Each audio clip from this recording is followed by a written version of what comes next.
It was supposed to be the most perfect moment of her life. A spring afternoon, sunlight flooding through tall church windows, the smell of fresh flowers, the sound of piano music drifting through the hall.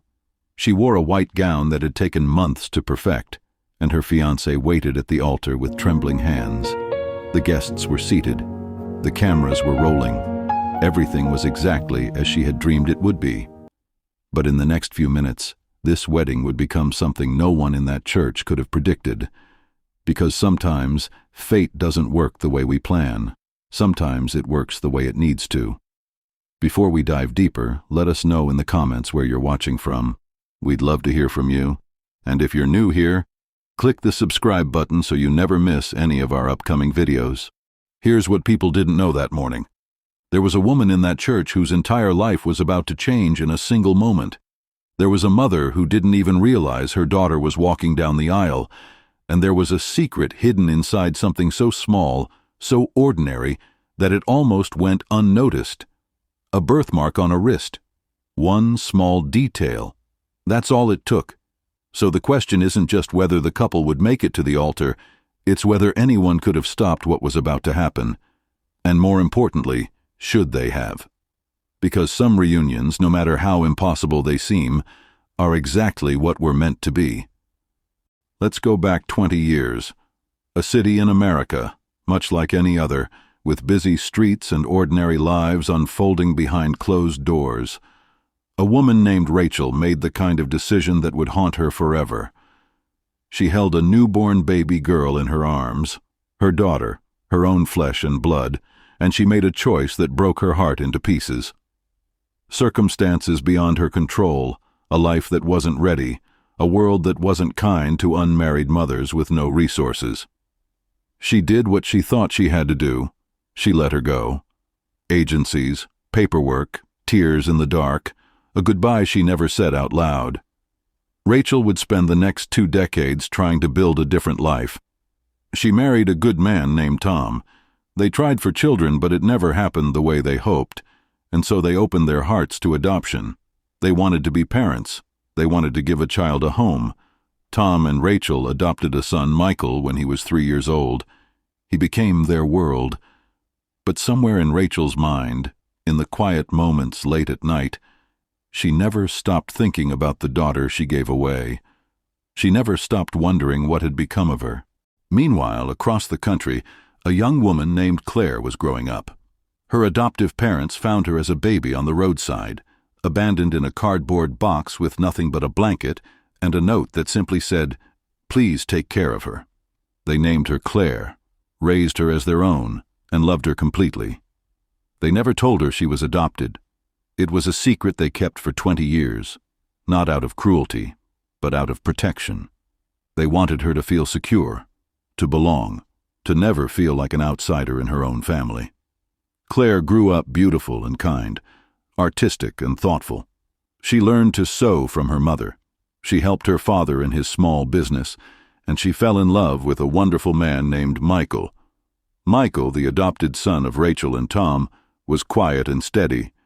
He was the kind of man who showed up, to Sunday dinners, to his best friend's struggles, to every moment that mattered. When he met Claire at a community volunteer event, something clicked. They had that instant recognition, the feeling of coming home.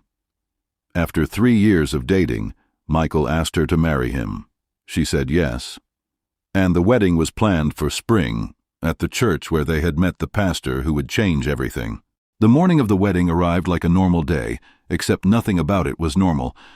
Rachel woke up before sunrise, her stomach tight with emotion. She was about to watch her son get married.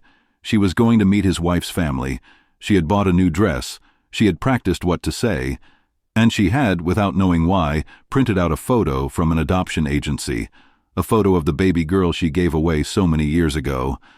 It sat in her nightstand drawer. She didn't know why she kept looking at it. She didn't know why, after all these years, she felt like something was calling her. At the church, Claire was in the bridal room with her mother and her bridesmaids. She was nervous, excited, terrified, the normal emotions of a bride. Her mother kept smoothing down her hair, adjusting her veil, telling her how beautiful she looked. Claire's hands were shaking slightly. She kept thinking about Michael, about the life they were about to build together. And then, just as they were about to go downstairs, Claire's mother pulled her aside and sat her down. Her voice was quiet. She said, "Sweetheart, there's something we need to tell you before you walk down that aisle." That was when Claire learned the truth. She learned that she was adopted, that she had been found as a baby and brought into a family that loved her unconditionally. For a moment, Claire couldn't breathe. 22 years of believing one truth, and then suddenly the ground shifted. Her mother held her hand and said, "We were always going to tell you. We just wanted to find the right moment. And now, right before you marry this man, we want you to know that he's not your brother. He's the man you love. He's the man who loves you. And that's what matters." Claire cried, but she also smiled. Her parents were right. Nothing had changed about how she felt about Michael. The wedding was going to happen. Downstairs in the main church hall, guests were still arriving. Rachel sat in the front row with Tom and Michael. She was dressed in an elegant blue dress, and she couldn't stop fidgeting with her hands. Tom kept squeezing her hand, telling her to relax. Michael stood at the altar, looking more handsome than Rachel had ever seen him, his eyes fixed on the back doors where Claire would soon appear. And then the music started. The wedding march filled the church. Everyone stood up, heads turned, and that was when Rachel's world stopped. Claire walked down the aisle in a simple white gown, her eyes on Michael, a gentle smile on her face.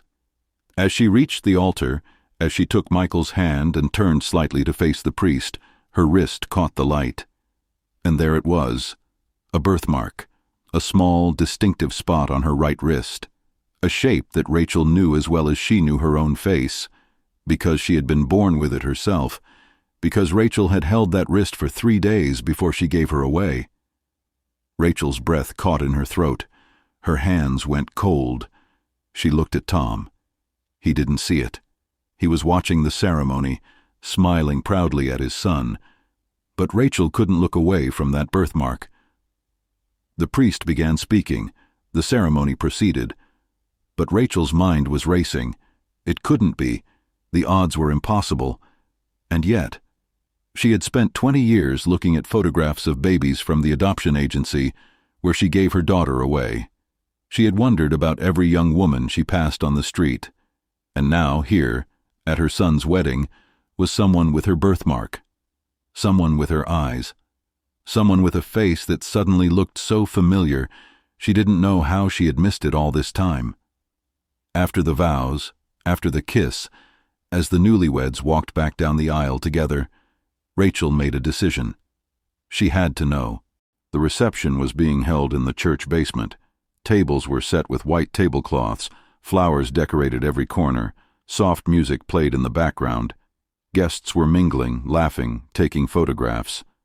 The bride and groom were doing their formal photos with the photographer. Rachel found Claire's parents standing by the gift table, looking proud and happy. She approached them slowly, her heart pounding so hard she thought it might break through her chest. She introduced herself as Michael's mother. She told them how beautiful their daughter looked. She made small talk for a few minutes. And then, in a quiet voice, she asked a question that changed everything.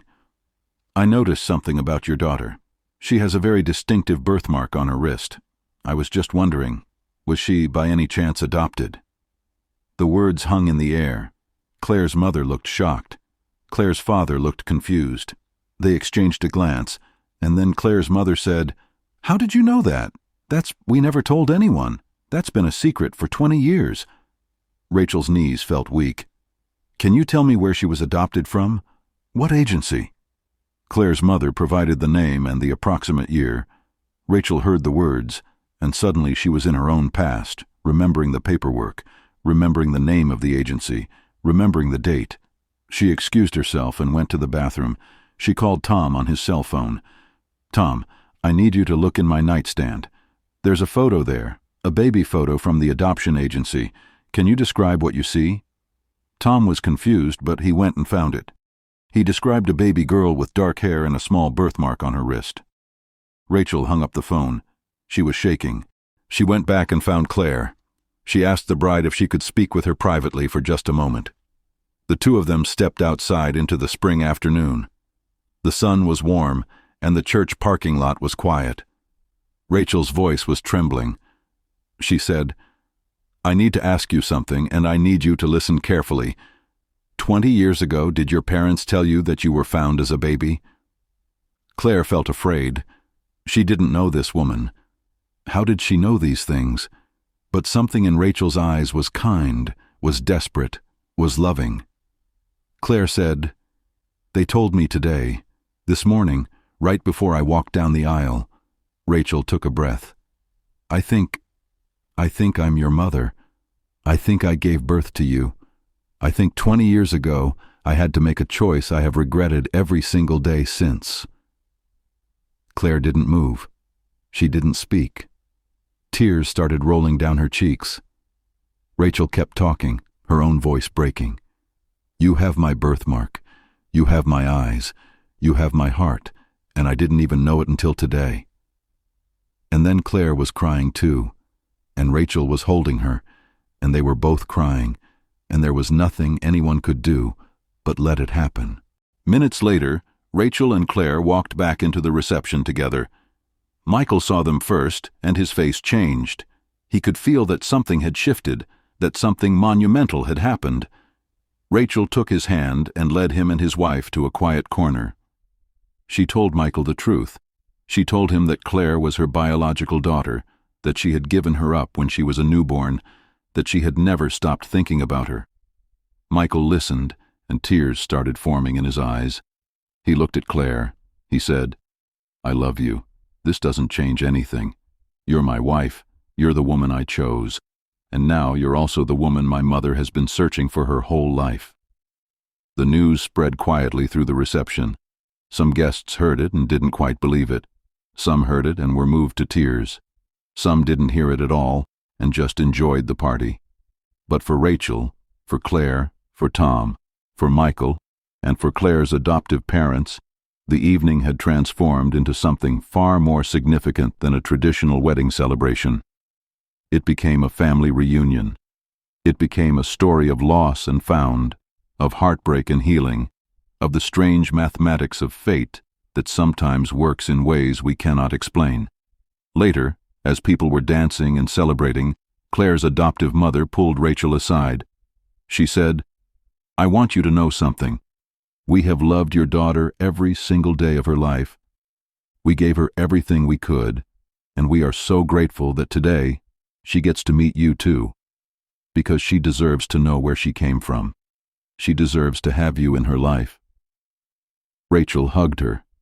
This woman who had raised her daughter, this woman who had been the mother Claire needed when Rachel couldn't be. And for the first time in 20 years, Rachel felt something shift inside her. Not forgiveness exactly, because there was nothing to forgive. More like completion, like a circle being closed. The evening ended like all weddings end, with cake and dances and goodbyes. But as Michael and Claire left for their honeymoon, Claire held Rachel's hand. She said, "Thank you for not giving up looking. Thank you for the strength to ask that question today. I spent my whole life wondering where I came from, and today I found out I come from you, and that's a gift I can never repay." Rachel kissed her forehead and said, "You already have. You gave me the chance to be your mother, even if it took 20 years, and even if it happens a little differently than I planned. You gave me that chance." So here's what this wedding taught us. It taught us that family isn't always about biology, but sometimes it is about recognition. It taught us that the people who raise us and love us are our true parents. But that doesn't mean there's no room for the people who gave us life. It taught us that the smallest details, a birthmark, a moment of noticing, a question asked in the right moment, can change everything.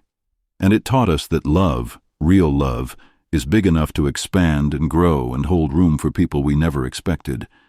Think about that for a moment. Rachel spent 20 years not knowing where her daughter was or what had become of her.